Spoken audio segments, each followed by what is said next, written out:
Hola a todos, buenos días. Soy Elsa Farrús. Muchos conocéis mi trabajo a través de la página Reiki Practices and Ascensional Work. Y este vídeo me lo pidieron los alumnos que hicimos el taller sobre Madre María o lo que significa ser una María, una Miriam para ser correcto. En realidad es una esencia de todo el trabajo de recopilación durante varios años sobre la unificación con la Hermandad de la Rosa, las Damas de Isis y los sacerdotes de la Hermandad de la Rosa. Este es un vídeo teórico que copila la teoría que dimos en el taller y es para compartir con todos, no solo con las personas que estuvimos trabajando juntos en esa fecha. El concepto del taller fue comprender y analizar básicamente quiénes somos todos nosotros, las personas que vida tras vida y plano tras plano se han ido encarnando aquí en Gaia, y cuál era nuestra auténtica función como guardianes de la Gran Madre, la Madre Tierra, su vibración o la Hermandad de la Rosa.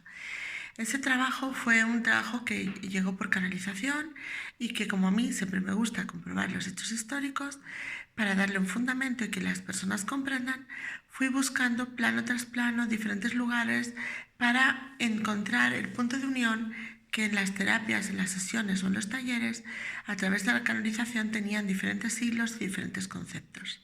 Y sobre todo el punto de unión con mi historia con el sur de Francia.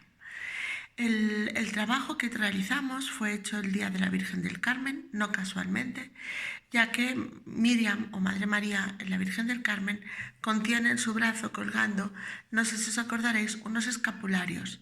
Los escapularios de la Virgen del Carmen simbolizan, según el antiguo texto o según la Biblia, los compromisos de unión y de acción a través de la Kasha. Mateo 18:18 en su libro expone: lo que el hombre ata aquí en la tierra, en el cielo será atado; lo que el hombre desata en la tierra, en el cielo será desatado. Ese es el fundamento real de los escapularios de la Virgen del Carmen, un compromiso con deshacer todos y cada uno de los nudos emocionales del ser humano y así poder hacer más ligera su karma. Su karma ha sido un lapsus, sería hacer más ligero su bagaje de vida y poderle acercarle a lo divino. El escapulario, tradicionalmente en el mundo cristiano, de la Virgen del Carmen, es el compromiso con los libros de Dios o los libros internos. En las antiguas escuelas de Isis era el compromiso con los libros acásicos. Vamos a hacer un recuento de todo esto y vamos a darle un fundamento, ya que el taller se hizo exactamente el día de la Virgen del Carmen para comprender que todos los hermanos y hermanas, porque no es un mundo de mujeres, es hermanos y hermanas, de la Hermandad de la Rosa, que están repartidas por todo el mundo y que se han encarnado en más de una encarnación, corresponden a ese compromiso de equilibrar y poner sabiduría a todas las acciones humanas, siglos tras siglo, plano tras plano, incluso en las épocas más oscuras. Y ese es el trabajo real que nosotros vamos a tener en cuenta en este instante a partir de ahora. En primer lugar, vamos a comprender quién era el personaje de María. María es un título, Miriam o María es un título que se deriva de la sabiduría de la antigua esposa del rey Salomón, que es decir, desde Madre Sofía.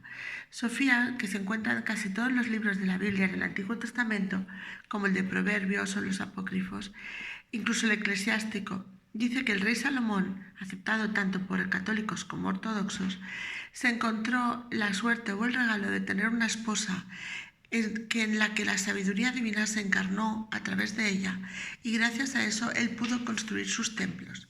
Dicen además, según los antiguos textos, que Sofía, y como podemos saber en el libro de Reyes 29:31, fue el complemento divino o el complemento crístico del rey Salomón, que lo volvió más sabio y que abrió las escuelas en todos los lugares del antiguo Egipto. Hemos de tener en cuenta que Egipto no es algo que fue antes de Cristo. Egipto fueron más de 9.000 años, en diferentes periodos, con diferentes escuelas, con diferentes filosofías. Y según la sabiduría en el antiguo libro de Reyes, me parece que es el 8.2.16, nos dice que Salomón estaba casado con Sofía y que su simbolismo era el cantar de los cantares, es decir, la canción de Salomón o el cantar de los cantares, que nos habla del rey Salomón con lo que los católicos llamamos la Santa Sofía, y que ella instruyó la construcción del famoso templo del rey Salomón. Ella dio forma, materializó a ese punto de unión. Los judíos, extrañamente, también veneraron a Sofía y al rey Salomón, porque en aquel momento la llamaban la diosa Ashreat, ¿vale? Y que fue, aunque toda la Biblia judía fue reformada, sí que reconocen que el periodo del rey Salomón es común a cristianos y católicos porque fue una forma de unir al ser humano con la tierra, con los ritmos y a la restauración de la conciencia solar desde el templo del rey Salomón. Después, cuando hubo las reformas del rey Josías, que están descritas en el libro 1 y 2 de Reyes, se supone que Sofía pasó a la clandestinidad y el culto a la madre, a la gran madre o a la madre tierra fue traspasado a la clandestinidad. Hasta que posteriores años después, a través del renacer de Isis, empieza el culto a Sofía y a Isis ya abiertamente, que incluso llega a España y llega a través del Imperio Romano y que es aceptado por cristianos, egipcios, romanos, incluso griegos. De hecho, auténticamente el nombre de Isis está puesto por los griegos, después lo veremos. La restauración de María o de Madre María es un título casi de sacerdocio, es un compromiso a ser un canal en la tierra de las energías universales. Y hay varias formas de llamar a esta diosa o este culto del canal, de ser un canal de equilibrio a través de la conciencia diamantina, desde el universo a la tierra. Y Madre María, la madre de Yeshua o Jesús, es una de las últimas damas de Isis o de la escuela, al igual que María Magdalena, María Jacobea, María Salomé, Sara Lacali y otras mujeres que hicieron el apostolado católico y que transportaron toda esta información al sur de Francia, como veremos posteriormente. La diosa en los evangelios se la conoce como en la unión a el título de María. María es madre, María es cuidadora, María es sanadora. Y probablemente María, en la pronunciación griega, que es como nos ha llegado a nosotros, realmente era Miriam o Miriame para los hebreos y para los antiguos egipcios, es como un nombre o un título que significa sacerdotisa de la diosa y del culto a Dios. Esa es realmente la formación de unión. Pero los templos de Isis en ningún lugar fueron solo excluyentes a mujeres, para nada. ¿De acuerdo? Los templos de Isis son, en parte, también templos de sacerdotes. Vivían juntos sacerdotes y sacerdotisas. Muchos teólogos, ¿de acuerdo?, saben o han atribuido el concepto del Espíritu Santo, que antiguamente los griegos llamaban pneuma, intento describirlo, es P-N-E-U-M-A, y que aparece en el Nuevo Testamento como el gran fuego sagrado o la unión con el fuego creador de la tierra. La palabra neuma en realidad es una palabra neutra en griego, porque en los antiguos egipcios y en los hebreos, que los egipcios destinaban a los hebreos el nombre de itas, lo veréis en los escritos como los itas. ¿De acuerdo? La palabra ruá y en arameo shekinah significaba espíritu o presencia. Esas palabras, que eran de culto femenino, de culto a la diosa, significaban, a través del tránsito después al cristianismo, la conexión con la esencia cristalina, la fuerza diamantina y la unión con el universo a través del divino femenino crístico. Por eso vuelvo a decir, la escuela de Isis es una escuela de sacerdotes, hombres y mujeres, no solamente de mujeres. Y esa diosa cristiana que nos ha llegado, entre comillas, a través de Madre María o a través del secreto deliberado de las Marías, es la unión con esa fusión cielo-tierra a través del corazón de los hombres. La reforma del 1200 y pico, 1260, en Siena, a través de ganar el Papa de Roma, hacia el Papa del Norte, hace que se cierre el divino femenino crístico y se torture toda esa energía y se pasa al Espíritu Santo a la tríada misteriosa, ¿de acuerdo? A la tríada misteriosa del Padre, Hijo y Espíritu Santo. Pero hemos de comprender que dos masculinos no engendran vida. Por lo tanto, el Espíritu Santo tenía que ser la esencia femenina para que haya un padre, una madre y un hijo. Esa es la nueva teoría que se está barajando y que se restaura gracias a Napoleón, porque Napoleón en sus campañas, en su afán de llevarse todo a Francia, encontró muchísimos pergaminos y muchísimos textos que aún ahora están siendo estudiados. Esa Trinidad, esa Dios, Madre, Padre, o sea, Sofía, María, el Hijo, que sería Yeshua, y el Padre Universo, estaría siempre presente a través de ese fuego sagrado creador que todos reconocemos a través de la paloma. Muchas de las figuras de María tienen una paloma en su chakra del corazón, es decir, la mujer que ha integrado el fuego de la tierra, la sabiduría del universo y que vuela libremente a través del tiempo esférico. El Espíritu Santo se nombra por primera vez en los textos a partir del bautismo de Yeshua, porque dicen que vino una paloma a iluminarlo y a traerle la sabiduría. Hemos de tener en cuenta que muchos de los textos que tenemos nosotros fueron escritos más de 50 años después de la muerte de Cristo por terceras personas que no lo vivieron y que recibieron esa enseñanza de forma oral para que no se perdieran los testimonios de las personas mayores. Vamos nosotros al personaje o al instante histórico que realmente nos atrae en la historia del día de hoy o el trabajo del taller que hicimos. El trabajo del taller que hicimos era comprender las tres Marías. Las tres Marías es el gran misterio, ¿vale?, del Nuevo Testamento. Las tres Marías no son tres Marías, fueron muchas Marías. Es importante señalar que en el principio de los Evangelios, y que, vuelvo a repetir, fue algo que se transmitió a nivel oral y que nos trajo a todos una sabiduría que ha sido reformada miles de veces y que no tenemos ninguna Biblia actual, ningún texto actual, ¿de acuerdo? Sino que todo han sido las reformas que ha ido haciendo en las diferentes iglesias o por defecto en contra de lo que hizo la Iglesia Católica, la restauración de los conceptos antiguos por otros cultos también cristianos. Tenemos más de 800 iglesias cristianas, es decir, de un primer mensaje se han hecho muchísimos sectores, grupos o sectas, incluido la gran Iglesia Católica. Hemos de tener en cuenta que el culto a las Marías y en especial el culto a las vírgenes negras está asociado al sufrimiento o al dolor humano de María Magdalena, que fue refugiada en una cueva, que entendió la tristeza y el dolor de la muerte del hombre que era su esposo, la persecución de sus conocimientos y el dolor y la separación de lo humano para convertirse en una apóstol de la piedad o ponerle el nombre del amor incondicional o más sencillo todavía, de la compasión. Es curioso porque recientemente el Papa Francisco, desde hace 4 años, ha transformado a María Magdalena, según los católicos, la prostituta redimida por la bondad de Jesús, en lo que realmente era apóstol.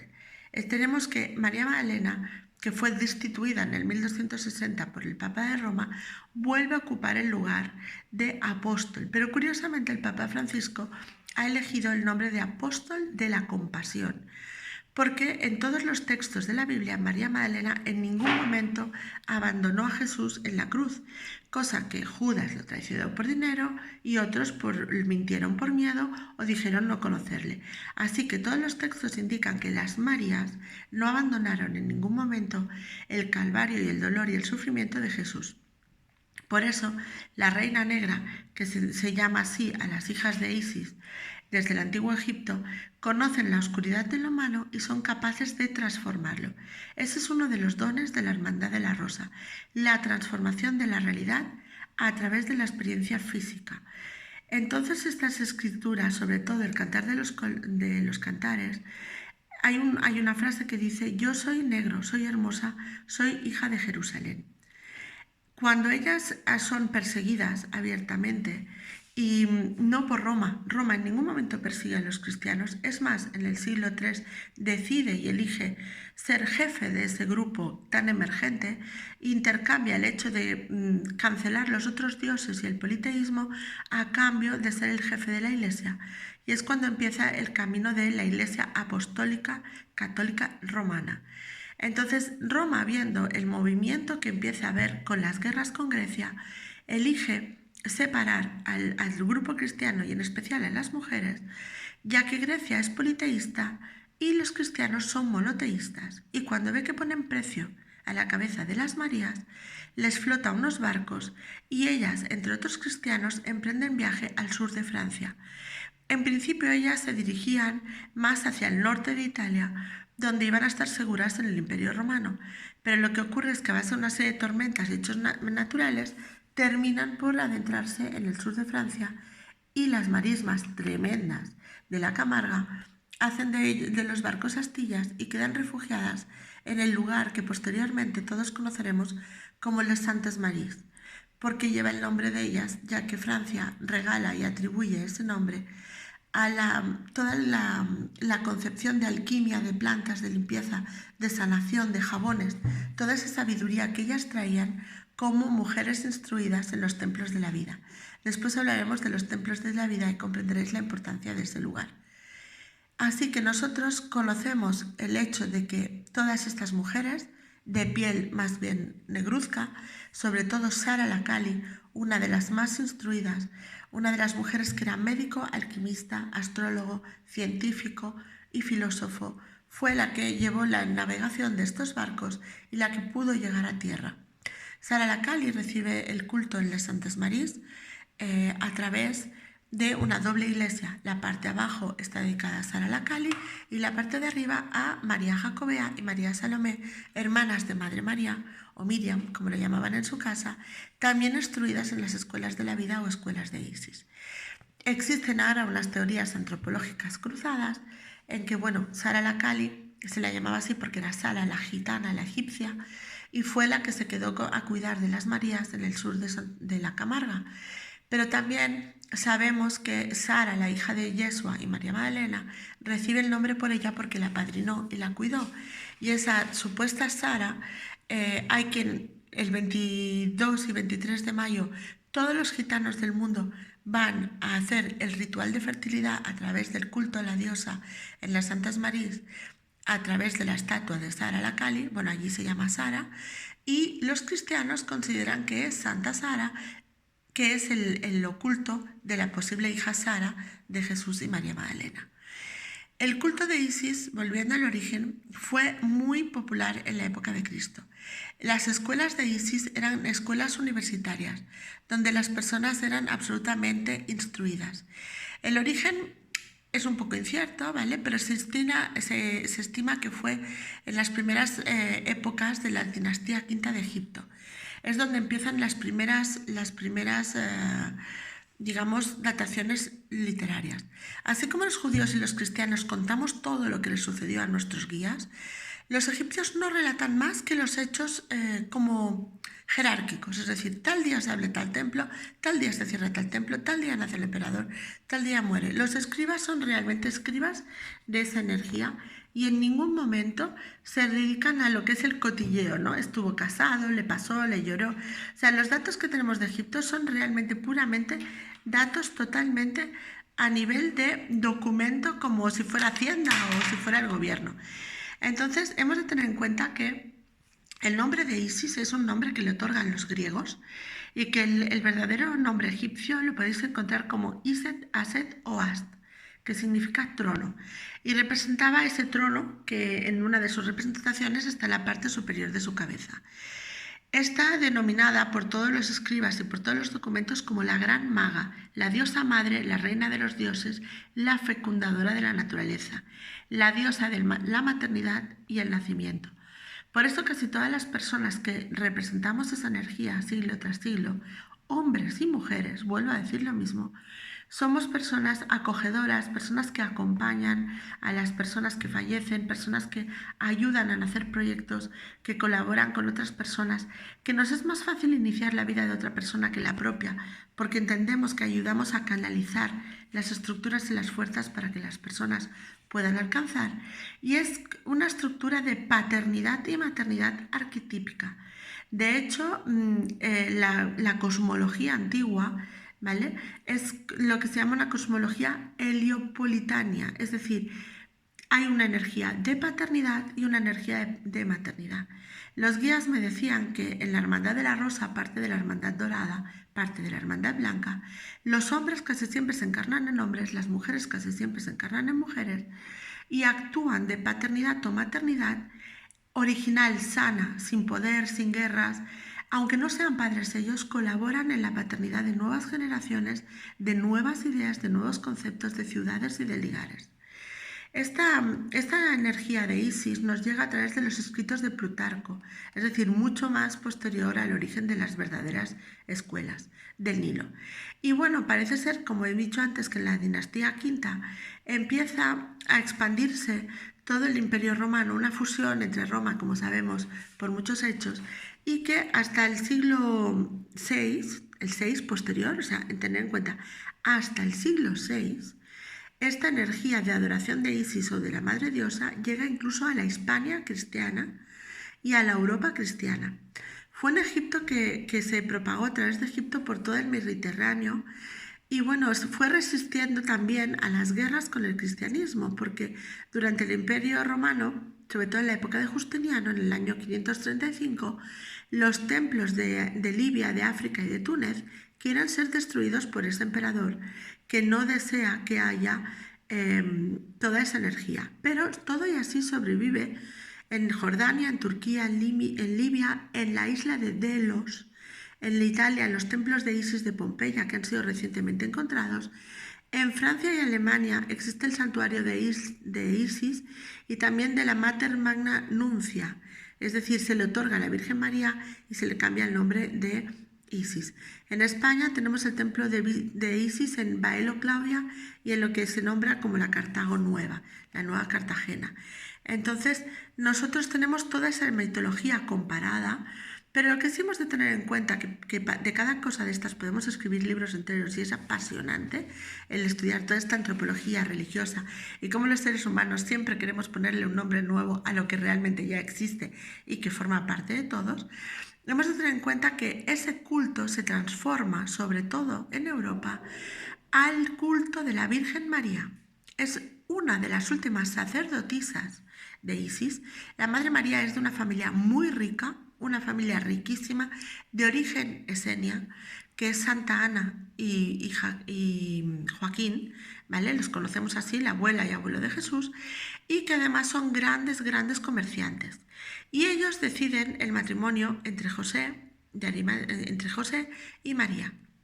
Ese matrimonio es en realidad un pacto económico entre una mujer muy culta, muy instruida, que conoce de medicina, astrología, transformación, alquimia, canalización, y un hombre de trayectoria más egipcia que ellos, para fundir las dos escuelas en una sola escuela de sabiduría o vida.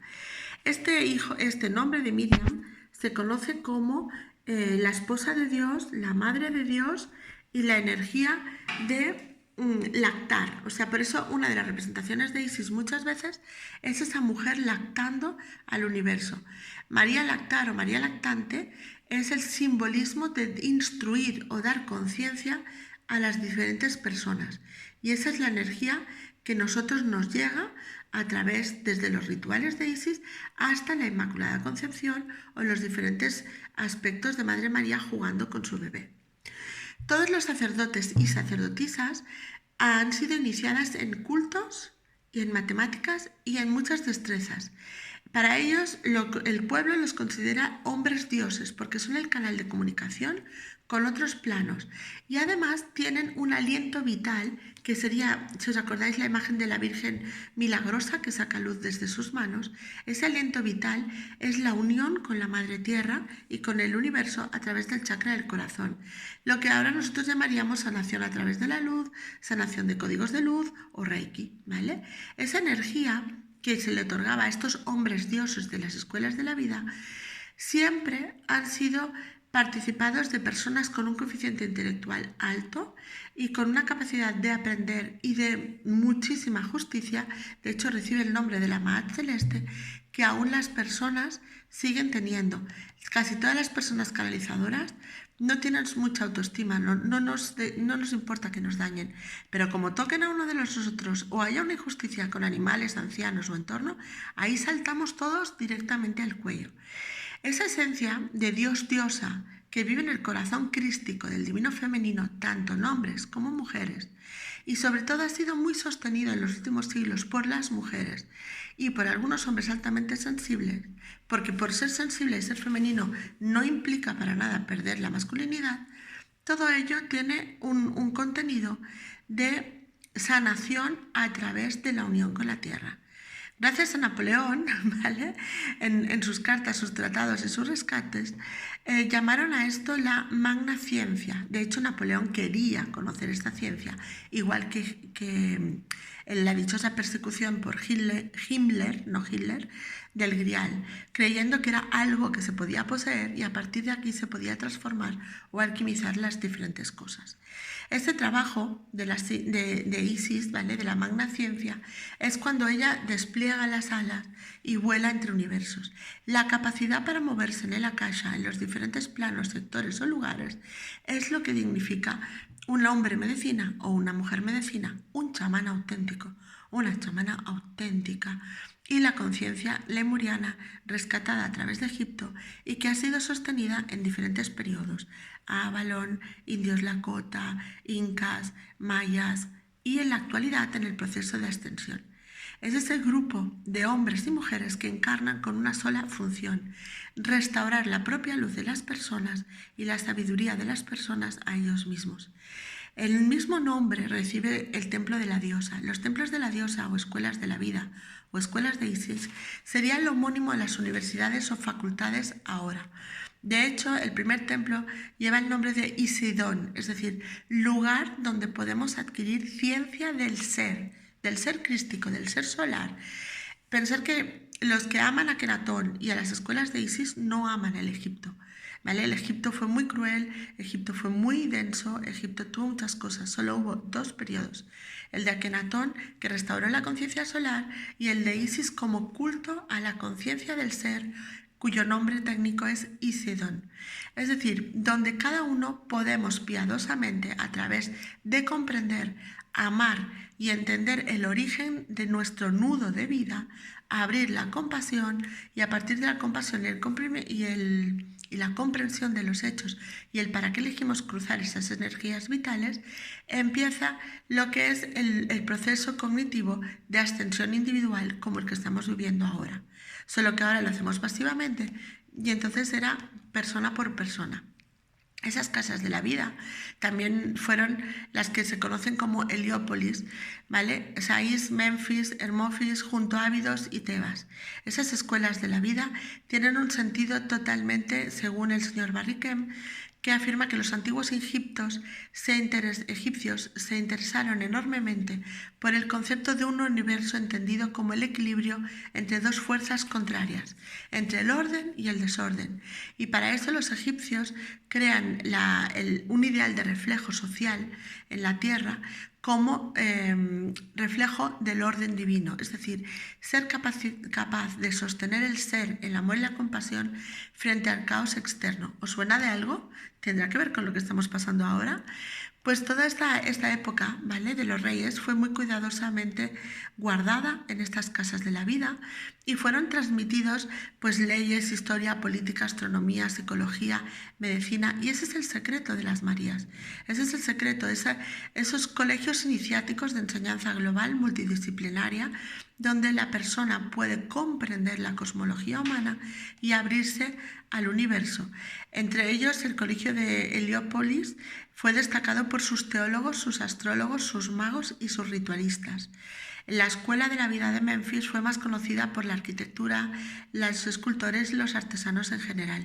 De hecho, algunos de sus papiros encontrados en las primeras épocas del Renacimiento, estaríamos hablando del 1260, fueron lo que dio base realmente al Renacimiento italiano a través de rescatar todos esos papiros y documentos por un grupo de mujeres filósofos en la escuela de Siena, que pasaban la información a la escuela de los Uffizi en Florencia después. Mujeres que obviamente fueron torturadas, degolladas y decapitadas por el Imperio de Roma, por el Papa de Roma en el 1260-1300 hasta que cogieron las últimas. Pero el conocimiento quedó bajo la cuna de los Medici y fue salvado.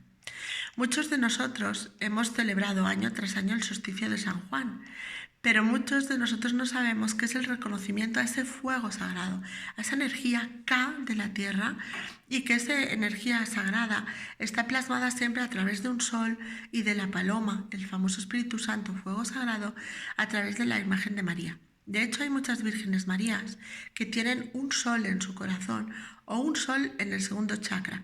La Iglesia Católica lo atribuye a que engendraron el Hijo de Dios y que el Espíritu Santo iluminó su vientre.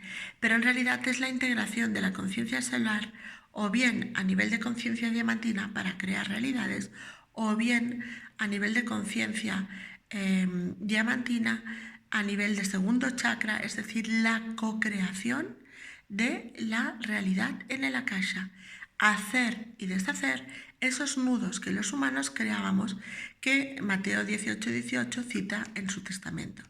Este fuego solar sagrado de Melquisedec, sacerdote de Salem, que es el que en la Biblia cita que inició en el Pentecostés el fuego, es decir, esa llamita en el chakra corona que iluminó a cada uno de los apóstoles a dónde tenían que ir o estar, ese fuego sagrado realmente es la conciencia solar a través del chakra estrella del alma, un palmo o 20 centímetros por encima de nuestra cabeza.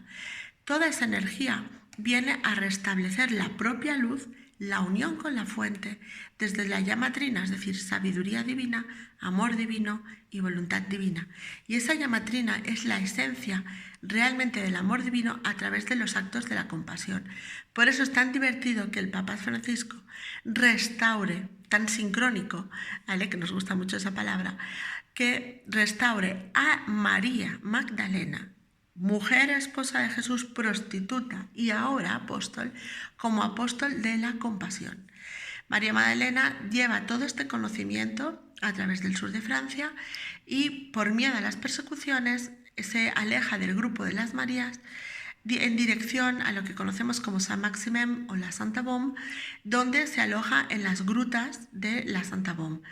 ¿Por qué? Porque hemos de comprender que en el antiguo Egipto y Siria era muy normal vivir en grutas y cuevas, porque estaban protegidos del sol y de los elementos. El sur de Francia es una tierra con bastante nieve, con bastante frío y con calores bastante fuertes en la época de la primavera, sobre todo en la zona de la Provence, donde ella se instaló con Madre María, con su hija y con otros cristianos. Ahí se produce el primer asentamiento y cuando ellas están fuertes y preparadas, ella inicia un viaje de peregrinación, de apostolado, de esta conciencia solar, de esta conciencia crística, a través de Francia, y parece ser que llega a Inglaterra y de Inglaterra se dirige incluso a Irlanda y dicen hasta los noruegos. Estas son muchas teorías, están cruzadas, hay muchos antropólogos. Yo solo digo una cosa, una mujer a pie, ¿de acuerdo? A pie, en esa época, por todos los Alpes, por toda Francia, cruzar el Mar del Norte, cruzar el mar que separa Irlanda de Noruega, realmente, vamos, tiene que ser un dios, porque se dice además que volvió al sur de Francia, donde están sus restos, así que es muy probable que sí pudiera llegar a Inglaterra, pero tanto ir y venir, tantos viajes como se le atribuyen, vamos a ser sensatos y vamos a comprender que estábamos en el siglo I, donde no había ni carreteras, ni calles, ni caballos. Entonces hemos de tener en cuenta que tal vez lo que atribuimos a sus viajes fueron las enseñanzas de sus nuevas sacerdotisas y las enseñanzas de sus nuevos apóstoles aquí en la tierra. Lo que sí es cierto es que allí donde está su enseñanza siempre vamos a encontrar una gruta, agua, marismas, un cristal antiguo lemuriano y un culto a la diosa. Casi todos ellos tapados por pequeñas ermitas dedicadas a Madre María o en el caso de Galicia por los cruceiros. Eran los lugares de culto de fertilidad a la Madre Tierra, fertilidad no como obtener hijos, ¿de acuerdo?, sino fertilidad como lugar de crecimiento personal e individual. Y ese es el compromiso, ¿de acuerdo? Cuando una persona está conectada con su fuego interno, se vuelve amoroso en todas sus acciones, en todas sus realidades, no está temeroso de lo externo. La enseñanza de la Hermandad de la Rosa es que no tenemos ese temor de lo externo y se centra y se concentra en construir su propia vida, sin miedo a las cosas, porque sabe que muchas de ellas no dependen de su realidad, pero su realidad sí depende de cómo vaya a vivirlas.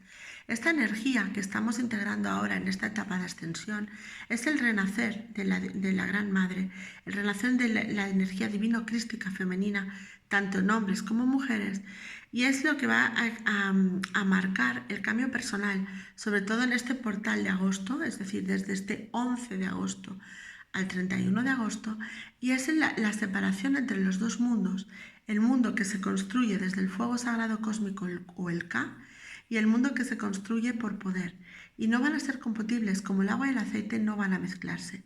En este momento entra muchísima luz diamantina, muchísima fuerza planetaria, es la vibración natural de los cristales de Gaia que están activando nuestro arraigo y que están pulsando hacia arriba este fuego sagrado, esta energía K. Por eso se llama Merkaba, Mercana, y no se llama Merkina, que es otro de los cuerpos, que depende de la energía solar universal. Y este fuego sagrado, que es luz, es la fuerza personal para construir nuestra propia vida desde nuestro corazón. Por eso es importante